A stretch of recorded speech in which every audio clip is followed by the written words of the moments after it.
ಇದು ಹುಡುಗ ಹುಡುಗಿ ಗಂಡು ಹೆಣ್ಣಿಗ ಅಂತ ರಾಶಿ. ಇದು ತಂದೆ ಮಕ್ಕಳು, ಅಕ್ಕ ತಮ್ಮ, ಅಣ್ಣ ತಮ್ಮ ಅವ್ರಿಗೂ ಮ್ಯಾಚ್ ಆಗುತ್ತೆ. ಯಾವುದೇ ಕಾರಣಕ್ಕೂ ಕನ್ಯಾ ರಾಶಿ ಆಗಲಿ, ಮೇಷರಾಶಿ ಆಗಲಿ, ವೃಷಭ ರಾಶಿ ಆಗಲಿ, ಚಂದ್ರನ ಜೊತೆ ರಾಹುವಾಗಲಿ, ಕುಜವಾಗಲಿ, ಕೇತುಗ್ರಹವಾಗಲಿ, ಶನಿಗ್ರಹವಾಗಲಿ ಕೂತಿದ್ದರೆ ಸ್ವಲ್ಪ ಹುಷಾರು. ಯಾವ ರಾಶಿಯವರಿಗೆ ಚಂದ್ರನಿಗೆ ಕೇತು ಸಂಪರ್ಕ ಬರುತ್ತೆ, ಜ್ಞಾಪಕ ಇಟ್ಕೊಳ್ಳಿ. ಕೇತು ದೃಷ್ಟಿ, ರಾಶ್ಯಾಧಿಪತಿಯೊಂದಿಗೆ ಕೇತು ಇರೋದು, ಹೀಗೆಲ್ಲ ಇದ್ದರೆ ಅವ್ರಿಗೆ ಐಶ್ವರ್ಯ, ಐಷಾರಾಮ್ಯ, ಆಡಂಬರ ಇದು ಯಾವುದರಲ್ಲೂ ಆಸಕ್ತಿ ಇರಲ್ಲ. ಚಂದ್ರನ ಜೊತೆ ಕೇತು ಇದ್ದಂದ್ರೆ ಸಿಂಪ್ಲಿಸಿಟಿ.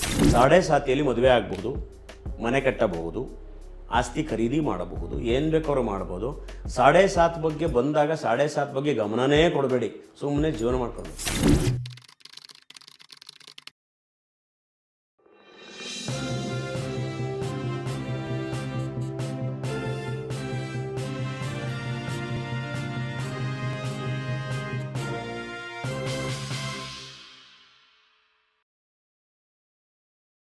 ಕನ್ಯಾ ರಾಶಿಯವರಿಗೆ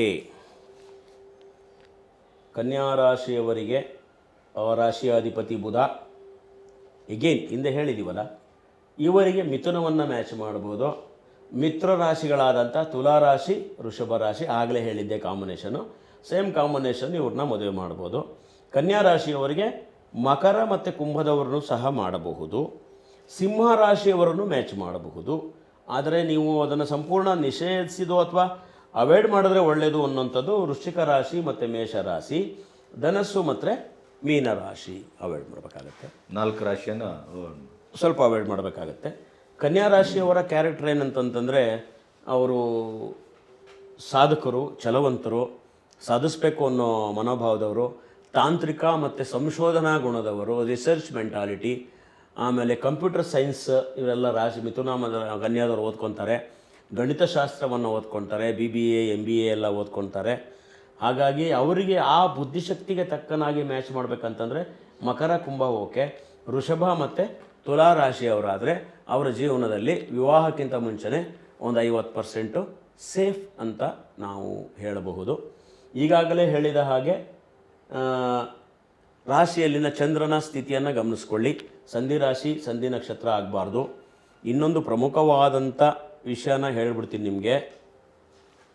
ಯಾವುದೇ ಕಾರಣಕ್ಕೂ ಕನ್ಯಾ ರಾಶಿ ಆಗಲಿ, ಮೇಷರಾಶಿ ಆಗಲಿ, ವೃಷಭ ರಾಶಿ ಆಗಲಿ, ಚಂದ್ರನ ಜೊತೆ ರಾಹುವಾಗಲಿ, ಕುಜವಾಗಲಿ, ಕೇತುಗ್ರಹವಾಗಲಿ, ಶನಿಗ್ರಹವಾಗಲಿ ಕೂತಿದ್ದರೆ ಸ್ವಲ್ಪ ಹುಷಾರು. ಅದಕ್ಕೆ 100% ಶಾಂತಿ, ಕರ್ಮ, ಪೂಜೆ ಅವಶ್ಯಕ ಬರುತ್ತೆ. ಯಾಕೆಂದರೆ ಚಂದ್ರ ಮನಸ್ಕಾರಕ. ಚಂದ್ರನ ಜಸ್ಟ್ ಲೈಕ್ ನಾವು ಮೊಲದ ಮರಿಗೆ ಹೋಲಿಸ್ಬೋದು, ಅಷ್ಟು ಸೆನ್ಸಿಟಿವ್ ಮೊಲದ ಥರ. ಜೊತೇಲಿ ರಾಹು ಇದ್ದ ಅಂದರೆ ಒಂದು ಜೊತೇಲಿ ಚಿರತೆ ಕೂತಂಗೆ ಆಗಿರುತ್ತೆ. ಆಗ ಆ ವ್ಯಕ್ತಿಯ ಮನಸ್ಥಿತಿ ಹೇಗಿರುತ್ತೆ ಅಂದಾಜು ಮಾಡ್ಕೊಳ್ಳಿ. ಚಂಚಲತೆ ಇರುತ್ತೆ, ಗಾಬರಿ ಇರುತ್ತೆ, ಭಯ ಇರುತ್ತೆ. ಚಂದ್ರನ ಜೊತೆ ಕೇತು ಕೂತಿದ್ರಂತೆ ಸಿಕ್ಕಾಬಟ್ಟೆ ಭಯ ಇರುತ್ತೆ. ಚಂದ್ರನ ಜೊತೆ ರಾಹು ಕೂತಿದ್ರೆ ತುಕ್ಕಾಬಟ್ಟೆ ಹಠ ಸ್ವಭಾವ ಇರುತ್ತೆ. ಅವರನ್ನು ವಿವಾಹ ಮಾಡಿಕೊಳ್ಳುವಾಗ ದಯಮಾಡಿ ಕುಂಭ ವಿವಾಹ, ಕದಲಿ ವಿವಾಹ, ಶಾಂತಿಯನ್ನು ಮಾಡಿಕೊಳ್ಳದೆ ವಿವಾಹ ಮಾಡ್ಕೋಬೇಡಿ, ಯಾವುದೇ ರಾಶಿ ಆಗಲಿ. ಇದು ಮಸ್ಟ್ ಆ್ಯಂಡ್ ಶುಡ್ ಭಾಳ ಇಂಪಾರ್ಟೆಂಟು. ಅದಾದ ನಂತರ ತುಲಾರಾಶಿ ಮಗ, ತಂದೆ, ತುಲಾರಾಶಿಯವರು. ಆಮೇಲೆ ಇನ್ನೂ ಒಂದು ಇದರಲ್ಲಿ ಹೇಳೋದು ಮರ್ತೆ, ಇಲ್ಲೇ ಹೇಳ್ಬಿಡ್ತೀನಿ ನೆನಪಿದ್ದಾಗಲೇ. ಇದು ಹುಡುಗ ಹುಡುಗಿ ಗಂಡು ಹೆಣ್ಣಿಗ ಅಂತ ರಾಶಿ. ಇದು ತಂದೆ ಮಕ್ಕಳು, ಅಕ್ಕ ತಮ್ಮ, ಅಣ್ಣ ತಮ್ಮ ಅವ್ರಿಗೂ ಮ್ಯಾಚ್ ಆಗುತ್ತೆ. ಒಂದೊಂದು ಸಾರಿ ಈ ಅಕ್ಕ ತಮ್ಮಂಗೆ ಆಗ್ತಿರಲ್ಲ ಅಂತ ಇಟ್ಕೊಳ್ಳಿ. ಅಕ್ಕ ಸಿಂಹ ಆಗಿ ತಮ್ಮ ಕುಂಭರಾಶಿ ಆಗಿದ್ರೆ ಮ್ಯಾಚ್ ಆಗ್ತಿರಲ್ಲ. ಯಾಕೆ ಇವ್ರಿಗೆ ಹೊಂದಾಣಿಕೆನೇ ಬರಲ್ಲ, ಯಾಕೆ ಈ ಥರ ಒಂದು ಸ್ವಲ್ಪ ಇದು ಮಾಡ್ತಾ ಇರ್ತಾರೆ, ಅವರಿಬ್ಬರು ಮಾತಾಡೋದೆಲ್ಲ ಸೇರೋದೇ ಇಲ್ಲ ಅಂದರೆ ಬೇರೆ ಸಂಬಂಧಗಳಲ್ಲೂ ಕೂಡ ರಾಶಿಗಳ ಪ್ರಭಾವವಿದೆ. ತಂದೆ ಮಗ, ಅಣ್ಣ ತಮ್ಮ, ಅಕ್ಕ ತಂಗಿ, ಇದರಲ್ಲೂ ಕೂಡ ಚಿಕ್ಕಪ್ಪ ಚಿಕ್ಕಮ್ಮ, ಇದರಲ್ಲೂ ಕೂಡ ವ್ಯತ್ಯಾಸಗಳು ಬರುತ್ತೆ. ಆವಾಗಲೂ ಒಂಥರ ಯಾಕೋ ಅಂತಂದರೆ ಎಲ್ಲೋ ರಾಶಿಯ ಕಡೆಯಿಂದ ಎಫೆಕ್ಟ್ ಇರುತ್ತೆ. ನೀವು ಅದನ್ನು ನೋಡಿಕೊಂಡ್ರೆ ಅಥವಾ ತೋರಿಸ್ಕೊಂಡ್ರೆ ಗೊತ್ತಾಗುತ್ತೆ. ತುಲಾ ರಾಶಿಯವರ ಹೈಲೈಟ್ಸ್ ಗುಣ ಏನು? ಆಗಲೇ ಹೇಳಿದೆ, ಸಿರಿವಂತಿಕೆ ಪ್ರಿಯರು, ಅಲಂಕಾರ, ಮನರಂಜನೆ, ಆಸಕ್ತಿ, ಸಂಪಾದನೆ ಮೇಲೆ ಪ್ರೀತಿ ಸ್ವಲ್ಪ ಜಾಸ್ತಿ. ಆಮೇಲೆ ಜನಾನುರಾಗಿ, ನೋಡೋಕ್ಕೆ ಬೆಳ್ಳಿಗೆ ಲಕ್ಷಣವಾಗಿರ್ತಾರೆ. ವ್ಯಾಪಾರ ವ್ಯವಹಾರ ಜ್ಞಾನ ಚೆನ್ನಾಗಿರುತ್ತೆ. ಈ ರಾಶಿಯಲ್ಲಿ ಡಾಕ್ಟರ್ಸು ಮತ್ತು ಕಲಾವಿದರು, ವಕೀಲರು, ಅಲಂಕಾರಿಕ ಗೃಹ ಸಾಮಗ್ರಿ ವ್ಯಾಪಾರದವರು ಇರ್ತಾರೆ. ಪ್ರವಾಸ ಮತ್ತು ಕಾಸ್ಟ್ಲಿ ಜೀವನ, ಸ್ವಲ್ಪ ಖರ್ಚು ಜಾಸ್ತಿ ಅಂತ ಅಂದುಕೊಳ್ಳಿ. ಇವರಿಗೆ 50% ಒಂದು ಮ್ಯಾಚ್ ಆಗುವ ಅಂದಾಜು ರಾಶಿಗಳು ಯಾವುದಂತಂದರೆ, ಆಗಲೇ ಹೇಳ್ದಂಗೆ ಸೇಮ್ ಇಲ್ಲೇ ಇದ್ದಾರೆ, ಕನ್ಯಾ ಮತ್ತು ಮಿಥುನ.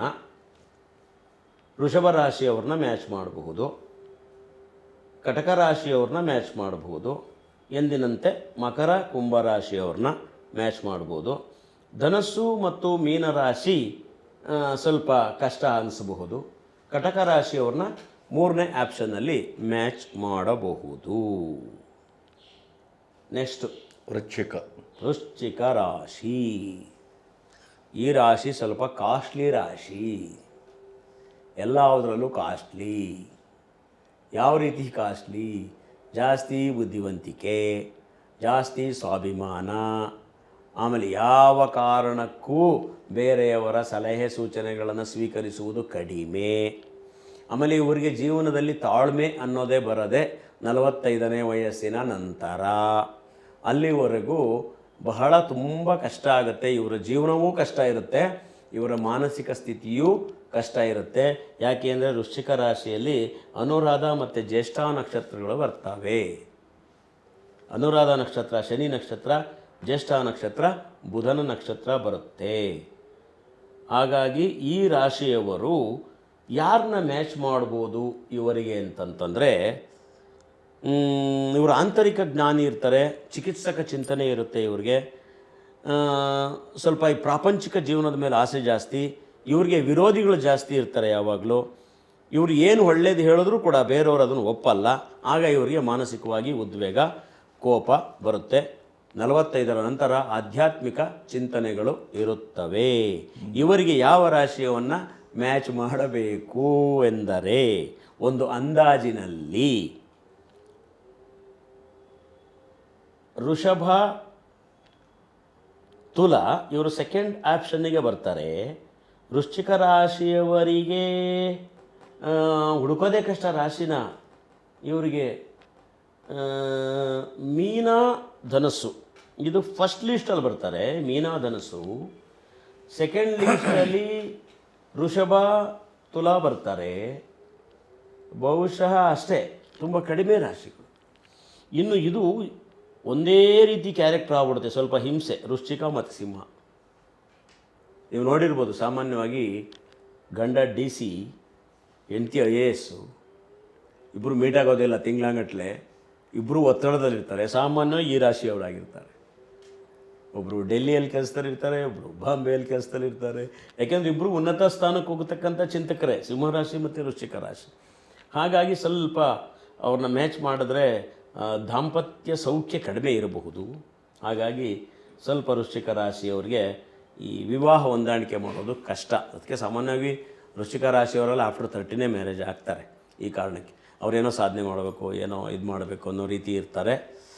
ಆದರೆ ಅವರು 45 ವರ್ಷದ ಮೇಲೆ ಒಳ್ಳೆಯ ಅಭಿವೃದ್ಧಿಯನ್ನು ಕಾಣ್ತಾರೆ, ಒಂದು ಒಳ್ಳೆ ಲೆವೆಲ್ಗೆ ಹೋಗ್ತಾರೆ ಅವರು. ನೆಕ್ಸ್ಟು ಧನಸ್ಸು. ಸ್ವಲ್ಪ ಸ್ಮೂತ್ ರಾಶಿ, ಧನಸ್ಸು ರಾಶಿ. ಇದರಲ್ಲಿ ಮೂಲ ನಕ್ಷತ್ರ ಬರುತ್ತೆ, ಪೂರ್ವಾಷಾಢ ಬರುತ್ತೆ, ಉತ್ತರಾಷಾಢ ಬರುತ್ತೆ. ಇಲ್ಲಿಂದ ಹೇಳೋದು ಮರ್ತೆ, ಮೇಷರಾಶಿಯಲ್ಲಿ ಅಶ್ವಿನಿ, ಭರಣಿ, ಕೃತಿಕ ಬರುತ್ತೆ. ವೃಷಭದಲ್ಲಿ ಕೃತಿಕ, ರೋಹಿಣಿ, ಮೃಗಶಿರ ಬರುತ್ತೆ. ಮಿಥುನದಲ್ಲಿ ಮೃಗಶಿರ, ಆರಿದ್ರ, ಪುನರ್ವಸು ಬರುತ್ತೆ. ಇಲ್ಲಿ ಕಟಕದಲ್ಲಿ ಪುನರ್ವಸು, ಪುಷ್ಯ, ಆಶ್ಲೇಷ ಬರುತ್ತೆ. ಆಶ್ಲೇಷ ನಕ್ಷತ್ರದವರು ಸ್ವಲ್ಪ ಶ್ರಮ, ಇವರು ಕೂಡ 45ನೇ ವಯಸ್ಸಿನ ನಂತರ ಅಭಿವೃದ್ಧಿಯನ್ನು ಕಾಣ್ತಾರೆ. ಮಖ, ಪುಬ್ಬ, ಉತ್ತರ ಸಿಂಹದಲ್ಲಿ ಬರುತ್ತೆ. ಇಲ್ಲಿ ಉತ್ತರ, ಹಸ್ತ, ಚಿತ್ತ ಇದೆ. ತುಲಾ ರಾಶಿಯಲ್ಲಿ ಚಿತ್ತ, ಸ್ವಾತಿ, ವಿಶಾಖ ಇದೆ. ಸ್ವಾತಿ ಮಹಾನಕ್ಷತ್ರ. ಇಲ್ಲಿ ಹಸ್ತ ನಕ್ಷತ್ರ ಸ್ವಲ್ಪ ಸ್ಟ್ರಾಂಗ್ ಇರ್ತಾರೆ, ಉತ್ತರ ಸ್ವಲ್ಪ ಚಿತ್ತ ಮಧ್ಯಮ ಸಮ ಪ್ರಮಾಣದಲ್ಲಿರ್ತಾರೆ. ಇದನ್ನು ಈ ನಕ್ಷತ್ರಗಳಾಗಲೇ ಹೇಳಿದೆ. ಇಲ್ಲಿ ಮೂಲ, ಪೂರ್ವಾಷಾಢ, ಉತ್ತರಾಷಾಢ ಬರ್ತಾರೆ. ಮೂಲ ನಕ್ಷತ್ರದವರು ಪೂರ್ವಾಷಾಢ, ಉತ್ತರಾಷಾಢ, ಧನುಸು ರಾಶಿಯಲ್ಲಿ ಬರ್ತಾರೆ. ಇವರು ಈ ಎಲ್ಲ ನಕ್ಷತ್ರದವರು, ಈ ರಾಶಿಯವರು ಸ್ವಲ್ಪ ಭಕ್ತಿ, ಧಾರ್ಮಿಕ, ಸೇವಾ ಮನೋಭಾವಕ್ಕೆ ಹತ್ತಿರ ಇರ್ತಾರೆ, ಸರ್ವಿಸ್ ಮೋಟೋ ಇರ್ತಾರೆ. ಯಾವ ರಾಶಿಗೆ ಬೇಕಾದ್ರೂ ಮ್ಯಾಚ್ ಮಾಡ್ಬೋದು ಅವರು. ಅದೊಂದು ಅದೃಷ್ಟ ಧನುಸು ರಾಶಿಯಲ್ಲಿ ಹುಟ್ಟಿದವ್ರಿಗೆ. ಅವ್ರಿಗೆ ಸ್ವಲ್ಪ ದೈವ ಕೃಪೆ ಜಾಸ್ತಿ ಇರುತ್ತೆ, ದೈವಾನುಗ್ರಹ ಅವ್ರಿಗೆ ಜಾಸ್ತಿ ಇರುತ್ತೆ, ಸತ್ಕರ್ಮಗಳ ಇರ್ತಾರೆ ಅವ್ರಿಗೆ. ಒಂದು ಸ್ವಲ್ಪ ದೇಹ ಪ್ರೀತಿ ಜಾಸ್ತಿ, ಶುಚಿ ಬಗ್ಗೆ ಗಮನ ಜಾಸ್ತಿ, ಪಿತ್ರಾರ್ಜಿತ ಆಸ್ತಿಯಲ್ಲಿ ಅವ್ರಿಗೆ ಅದನ್ನು ಕಾಪಾಡೋದ್ರಲ್ಲಿ ಆಸಕ್ತಿ ಜಾಸ್ತಿ, ಸಾಂಸ್ಕೃತಿಕ ಕಲೆ ಪ್ರವಾಸ ಇಷ್ಟ, ನಾನು ನನ್ನ ಕುಟುಂಬ ಚೆನ್ನಾಗಿರಬೇಕು ಅಂತಕ್ಕಂಥ ಭಾವನೆ ಇರೋರು. ಇವ್ರಿಗೆ ಲೋಕಚಿಂತನೆ ಕಡಿಮೆ, ಏನಷ್ಟೋ ಲೋಕ, ಯಾರು ಸಿ ಎಮ್ ಆದ್ರೇನು, ಯಾರು ಪಿ ಎಮ್ ಆದ್ರೇನಪ್ಪ, ನಾ ದುಡಿಯೋ ತಪ್ಪಲ್ಲ, ದುಡಿಯೋ ತಪ್ಪಲ್ಲ ಅಂತಕ್ಕಂಥ ಮನೋಭಾವ, ದೇವ್ರ ಮೇಲೆ ಎಲ್ಲ ಭಾರ ಹಾಕ್ಬಿಟ್ಟಿರ್ತಾರೆ. ಸರಳತೆ, ಮೋಕ್ಷ ಭಾವ, ಧಾರಾಳತನ, ಲೋಕಚಿಂತನೆ ಇರುತ್ತೆ. ಇವರಿಗೆ ಮ್ಯಾಚ್ ಆಗೋದು ಯಾವುದು ಅಂತ, ಇವರಿಗೆ ಮ್ಯಾಚ್ ಆಗೋದು ಧನುಸ್ಸು ರಾಶಿಯವರಿಗೆ ಮಕರ ಆಗುತ್ತೆ, ಕುಂಭ ಆಗುತ್ತೆ, ಮೀನರಾಶಿಯವ್ರನ್ನೂ ಮ್ಯಾಚ್ ಮಾಡ್ಬೋದು. ಅದಾದ ನಂತರ ಕಟಕ ರಾಶಿಯವರು ತುಂಬ ಚೆನ್ನಾಗಿ ಮ್ಯಾಚ್ ಆಗುತ್ತೆ. ತುಲಾ, ವೃಶ್ಚಿಕ, ಮಿಥುನ, ಕನ್ಯಾ ಸ್ವಲ್ಪ ಬೇಡ. ಮೇಷರಾಶಿಯವ್ರನ್ನ ಮಾಡಿದ್ರೆ ಸ್ವಲ್ಪ ಇವ್ರಿಗಿಂತ ಇವ್ರು ಸ್ಟ್ರಾಂಗ್ ಆಗ್ತಾರೆ. ವೃಶ್ಚಿಕ ರಾಶಿನೂ ಸ್ಟ್ರಾಂಗ್ ಆಗ್ತಾರೆ. ಇವರು ಸ್ವಲ್ಪ ಸ್ಮೂತ್ ಗೋಯಿಂಗ್ ಹೋಗ್ಬೇಕಂತಂದರೆ ಧನಸ್ಸು, ಕಟಕ, ಮಕರ, ಕುಂಭ, ಮೀನ ಈ ರಾಶಿಯವರಲ್ಲಿ ಮಾಡಿಕೊಂಡ್ರೆ ಒಂದು 50% ಸೇಫ್ ಅಂತ ಹೇಳಬಹುದು. ಆಮೇಲೆ ಇನ್ನೂ ಒಂದು ಯೂನಿವರ್ಸಲ್ ಆಗಿ ಎಲ್ಲ ಗಮನಿಸಬೇಕಾದ ವಿಚಾರ ಅಂದರೆ, ಯಾವ ರಾಶಿಯವರಿಗೆ ಚಂದ್ರನಿಗೆ ಕೇತು ಸಂಪರ್ಕ ಬರುತ್ತೆ, ಜ್ಞಾಪಕ ಇಟ್ಕೊಳ್ಳಿ. ಕೇತು ದೃಷ್ಟಿ, ರಾಶ್ಯಾಧಿಪತಿಯೊಂದಿಗೆ ಕೇತು ಇರೋದು, ಹೀಗೆಲ್ಲ ಇದ್ದರೆ ಅವ್ರಿಗೆ ಐಶ್ವರ್ಯ, ಐಷಾರಾಮ್ಯ, ಆಡಂಬರ ಇದು ಯಾವುದರಲ್ಲೂ ಆಸಕ್ತಿ ಇರಲ್ಲ. ಅವ್ರು ಯಾವುದೇ ರಾಶಿಯವರಾಗಿರಲಿ, ಚಂದ್ರನ ಜೊತೆ ಕೇತು ಇದ್ದಂದ್ರೆ ಸಿಂಪ್ಲಿಸಿಟಿ, ಚಿತ್ರ ಚೆನ್ನಾಗಿ ಬರೀತಾರೆ, ಎಲ್ಲ ವಿಷಯದ ಬಗ್ಗೆ ಆಳಕ್ಕೋಗಿ ಅಧ್ಯಯನ ಮಾಡ್ತಾರೆ. ಹಾಗಾಗಿ ಅದೊಂದು ಗಮನ ಇಟ್ಕೊಳ್ಳಿ. ಬಂಗ್ಲೆ, ವಾಹನ, ಚಿನ್ನಾಭರಣ ಎಲ್ಲನೂ ಅವ್ರು ಇಷ್ಟಪಡಲ್ಲ. ಹಾಗಾಗಿ ಧನುಸು ರಾಶಿಯವರಿಗೆ ಮೀನ, ಮೇಷ, ಸಿಂಹ ರಾಶಿಯವರಾಗುತ್ತೆ. ಕರೆಕ್ಟು, ಸಿಂಹ ರಾಶಿಯವ್ರನ್ನ ಕೂಡ ಮ್ಯಾಚ್ ಮಾಡ್ಬೋದು, ಜ್ಞಾಪಕ ಇಟ್ಕೊಳ್ಳಿ. ಸಿರಿವಂತಿಕೆ ಎಲ್ಲ ಅವರು ಬರ್ತಾರೆ. ಮುಖ್ಯವಾಗಿ ಕಟಕ ರಾಶಿಯವ್ರಿಗೆ ಹೊಂತಾರೆ, ಯಾಕೆಂದರೆ ಆಗಲೇ ಹೇಳಿದೆ ನಾನು, ಗುರು ಚಂದ್ರ ಸಂಯೋಗವಾದರೆ ಗಜಕೇಸರಿ ಯೋಗದ ಅಂಶ ಬರುತ್ತೆ ಅಂತ ನಾನು ಆಗಲೇ ಹೇಳಿದೆ. ನೆಕ್ಸ್ಟು ನಾವು ಹೋಗ್ತಾ ಇದ್ದೀವಿ ಮಕರ ರಾಶಿಯವರಿಗೆ. ಮಕರ ರಾಶಿಯವರ ಪ್ರಮುಖ ಗುಣಗಳು: ಕುಟುಂಬ ಪ್ರೀತಿ, ಉಳಿತಾಯ ಮನೋಭಾವ, ವ್ಯಾಪಾರಿ ಮನೋಭಾವ, ಕಲೆ ಮತ್ತು ಸಾಹಿತ್ಯ ಪ್ರೀತಿ, ನಿಧಾನತೆ ಮತ್ತು ಸ್ವಲ್ಪ ಆಲಸ್ಯ, ಅಲ್ಪತೃಪ್ತರು. ಇವರು ತುಂಬ ಅದು ಬೇಕು ಇದು ಬೇಕು ಅಂತೇನೆಲ್ಲ ಇದನ್ನು ಮಾಡಲ್ಲ. ಒಳ್ಳೆಯ ಜನಗಳೊಂದಿಗೆ ಇವರು ಒಡನಾಟ ಇಟ್ಕೊಂಡಿರ್ತಾರೆ. ಸಂಚಾರಿ ಮನೋಭಾವ, ತಿರುಗಾಟ ಇಷ್ಟ ಇವರಿಗೆ. ಇನ್ನೂ ಹೆಚ್ಚು ಉನ್ನತಿ ಕಾಣೋದಕ್ಕೆ ಸಾಧ್ಯವಾಗದೆ ಒಂದೊಂದು ಸರಿ ನಿರಾಸೆ, ಜಿಗುಪ್ಸೆಯನ್ನು ಹೊಂದಿರ್ತಾರೆ. ಆಂತರಿಕವಾಗಿ ಕೋಪ ಇರುತ್ತೆ, ವೈರಾಗ್ಯ ಚಿಂತನೆಗಳು ಇರ್ತವೆ. ಆದರಾತಿಥ್ಯ ಅಂದರೆ ಇವಳಿಗೆ ಭಾಳ ಇಷ್ಟ ಇವರಿಗೆ. ದಾನ, ಧರ್ಮ, ಸಹಾಯ ಮನೋಭಾವ ಗುಣ ಮಕರ ರಾಶಿಯವರಿಗೆ ಇರುತ್ತದೆ. ಇವರ ಪ್ರಮುಖವಾದ ಗುಣ ಅಂತಂದರೆ ಸ್ಲೋ, ಅಷ್ಟೆ, ಇನ್ನೇನಿಲ್ಲ. ಇವರಿಗೆ ಯಾವ ರಾಶಿಯವ್ರನ್ನ ಸೂಟ್ ಮಾಡ್ತೀರಿ? ಈಗ ನನ್ನ ಭಾವನೆಗಳನ್ನು ಹೇಳಿದೆ. ತುಂಬ ಸ್ಪೀಡ್ ರಾಶಿಗಳು ಸೂಟ್ ಆಗಲ್ಲ, ತುಂಬ ಸ್ಪೀಡ್ ರಾಶಿಯವರು ಸೂಟ್ ಆಗಲ್ಲ. ಯಾಕೆಂದರೆ ಆಪೋಸಿಟ್ ಮದುವೆ ಮಾಡಿದ್ರೆ ಅವರಾಗಲೇ ಕಾರತ್ತಿ ಮುಂದಕ್ಕೆ ಹೋಗ್ತಾ ಇದ್ದರೆ ಇವ್ರು ಯಾವಾಗ ತಾನೇ ಬಟ್ಟೆ ಹಾಕೋತಾ ಇರ್ತಾರೆ ಮನೆಯಲ್ಲಿ. ಈ ರೀತಿ ಸ್ಲೋ ಇರುತ್ತೆ, ಅವ್ರಿಗೂ ಇವ್ರಿಗೂ ಮ್ಯಾಚ್ ಆಗಲ್ಲ. ನೀವು ಹೋಗಿರಿ, ನಾನು ಬರ್ತೀನಿ ಅಂತಾರೆ. ಇಲ್ಲ, ಇವರೇ ಹೇಳ್ಬಿಡ್ತಾರೆ, ನಾವು ಹೋಗಿರ್ತೀವಿ, ನೀವು ಬರ್ರಪ್ಪ, ನಿಮ್ಮ ಸವಾಸ ಅಲ್ಲ ಅಂತ. ಸ್ವಲ್ಪ ಸ್ಲೋ ಇರ್ತಾರೆ ಎಲ್ಲದರಲ್ಲಿ. ಇವ್ರಿಗೆ ಸ್ಲೋನವ್ರನ್ನೇ ನಾವು ಮ್ಯಾಚ್ ಮಾಡಬೇಕು ಅಲ್ವಾ? ಆವಾಗ ನಾವು ಇವ್ರಿಗೆ ಏನು ಮಾಡ್ಬೋದು? ಮೇಷ, ವೃಶ್ಚಿಕ ಟಚ್ಚೇ ಮಾಡೋಂಗಿಲ್ಲ. ಇವರು ಓವರ್ ಸ್ಪೀಡ್, ಇವರು ಯಾವಾಗಲೂ 120, 140 ಸ್ಪೀಡ್ ಇವರು. ಇದು ಯಾವಾಗಲೂ 60 ಮೇಲೆ ಓಡಲ್ಲ ಗಾಡಿ. ಹಾಗಾಗಿ ಈ ಮಕರ ರಾಶಿಯವರಿಗೆ ಕರೆಕ್ಟಾಗಿ ಮ್ಯಾಚ್ ಆಗೋದಂತಂದರೆ ಕಟಕ, ಆಮೇಲೆ ಮಿಥುನ, ಕನ್ಯಾ ರಾಶಿ ಆಗುತ್ತೆ. ಆಮೇಲೆ ಶನಿ ಅಲ್ವೇ, ವೃಷಭ, ತುಲನೂ ಆಗುತ್ತೆ. ಧನಸ್ಸು ಕಷ್ಟನೇ, ಇವ್ರು ಸ್ವಲ್ಪ ಸ್ಪೀಡೆ. ಕುಂಭರಾಶಿಯವರು ಕಷ್ಟ. ಮೀನರಾಶಿಯವ್ರನ್ನ ಮ್ಯಾಚ್ ಮಾಡ್ಬೋದು. ಒಂದು ಜ್ಞಾಪಕ ಇಟ್ಕೊಳ್ಳಿ, ಮಕರ ರಾಶಿಯವ್ರಿಗೆ ಮೀನ, ವೃಷಭ, ತುಲ, ಕನ್ಯಾ, ಕಟಕ, ಮಿಥುನ ಇಷ್ಟು ರಾಶಿಯವ್ರನ್ನ ಮ್ಯಾಚ್ ಮಾಡ್ಬೋದು. ಏಕೆಂದರೆ ಶನಿ ರಾಶಿ ಆದ್ದರಿಂದ ಗುರು ಮಿತ್ರತ್ವ ಬರುತ್ತೆ, ಶುಕ್ರ ಮಿತ್ರತ್ವ ಬರುತ್ತೆ, ಬುಧ ಸಮ ಬರುತ್ತೆ. ಹಾಗಾಗಿ ಮ್ಯಾಚ್ ಮಾಡಬಹುದು.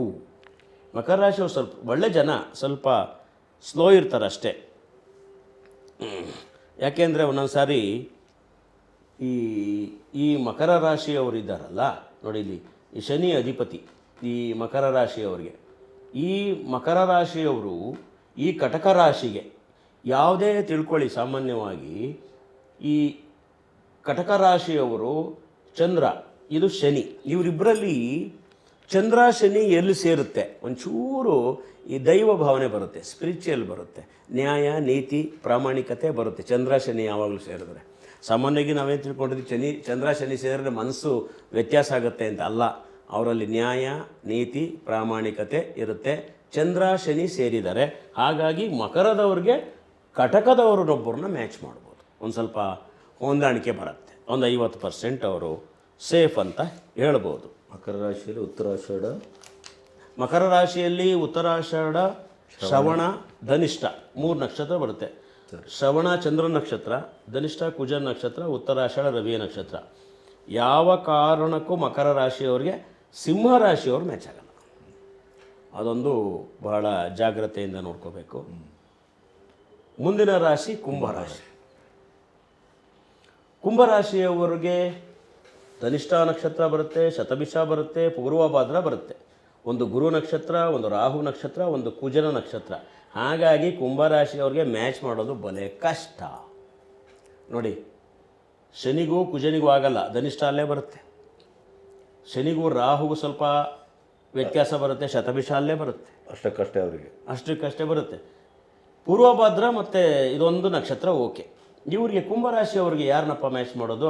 ಧನಿಷ್ಠ ಶತಭಿಷಾದವ್ರಿಗೆ ಕುಂಭರಾಶಿಯವರಿಗೆ ವೃಷಭ ಮತ್ತು ತುಲಾ ರಾಶಿಯವರು ಆಗ್ತಾರೆ. ಮಿಥುನ ಮತ್ತು ಕನ್ಯಾ ರಾಶಿಯವರು ಆಗ್ತಾರೆ. ಯಾಕೆ ಆಗ್ತಾರೆ ಅಂತ ಕೇಳಿ, ಇವರು ಬುದ್ಧಿವಂತರು.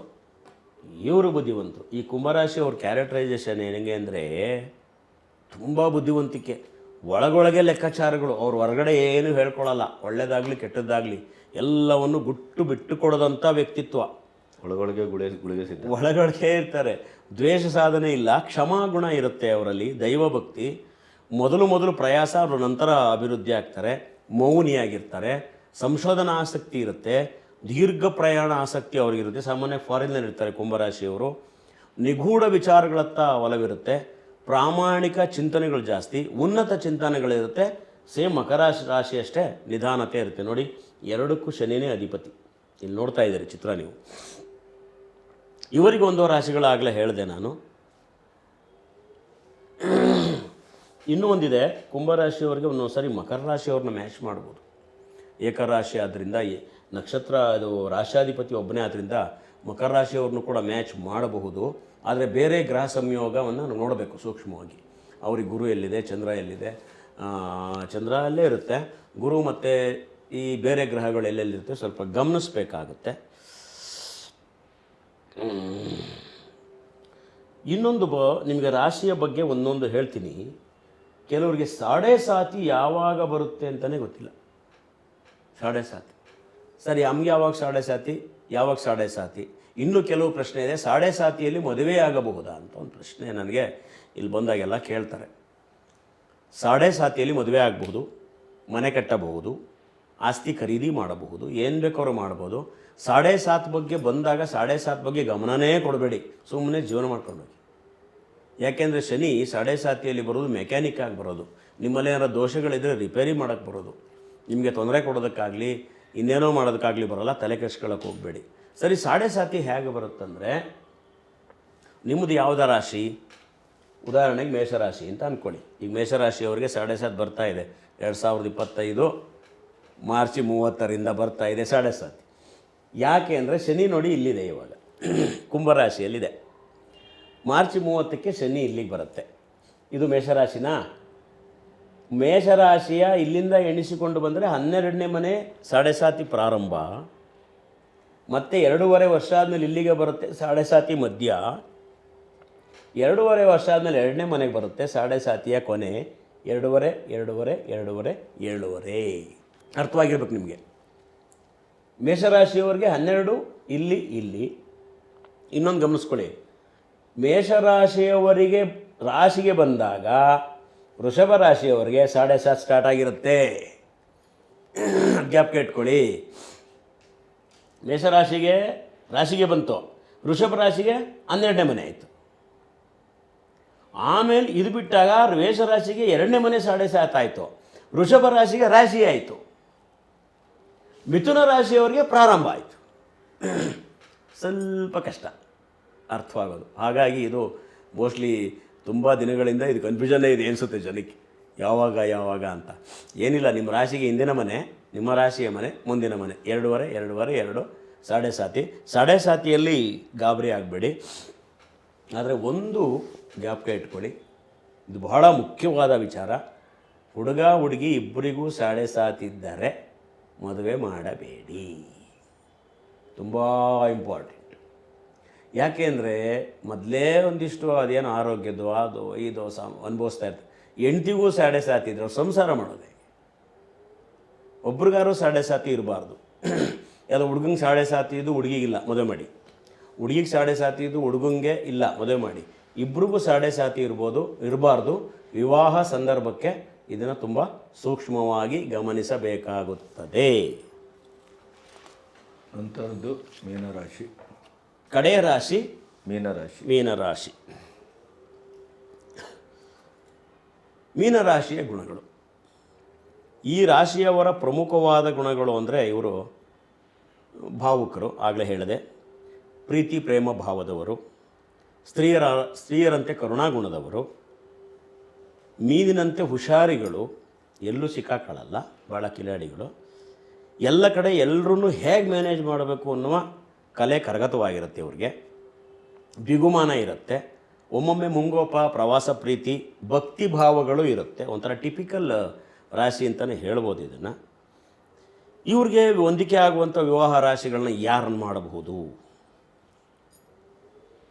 ಧನಸ್ಸು ರಾಶಿ ಆಗುತ್ತೆ, ಒಂದೇ ರಾಶಿಯಾಧಿಪತಿಗಳಿಬ್ಬರು ಒಂದೇ ಆಗ್ತಾರೆ. ಮಕರ ಮತ್ತು ಕುಂಭದವರನ್ನು ಮ್ಯಾಚ್ ಮಾಡ್ಬೋದು.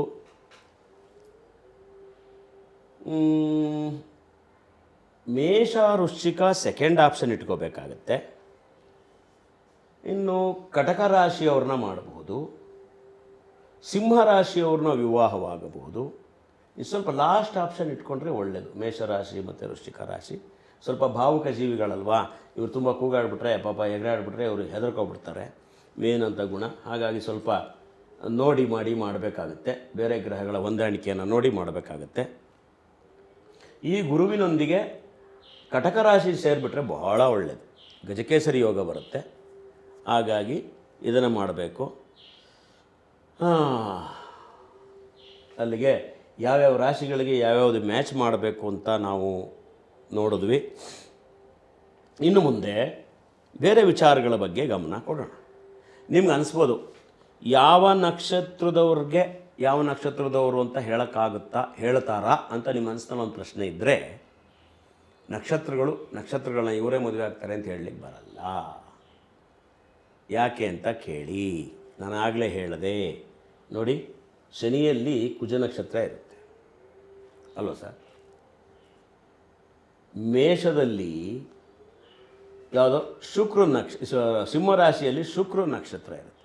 ನಕ್ಷತ್ರಗಳನ್ನು ಮ್ಯಾಚ್ ಮಾಡಲಿಕ್ಕಾಗಲ್ಲ, ರಾಶಿ ಮ್ಯಾಚ್ ಮಾಡಿಕೊಂಡು. ನಕ್ಷತ್ರಗಳನ್ನು ಎಲ್ಲಿ ಮ್ಯಾಚ್ ಮಾಡ್ತೀವಿ ಅಂದರೆ ನಾವು ಗಣಕೂಟ ನೋಡುವಾಗ, ಇದು ದೇವಗಣವ, ಇದೆಲ್ಲ ನಕ್ಷತ್ರದಲ್ಲಿ ಬರುತ್ತೆ.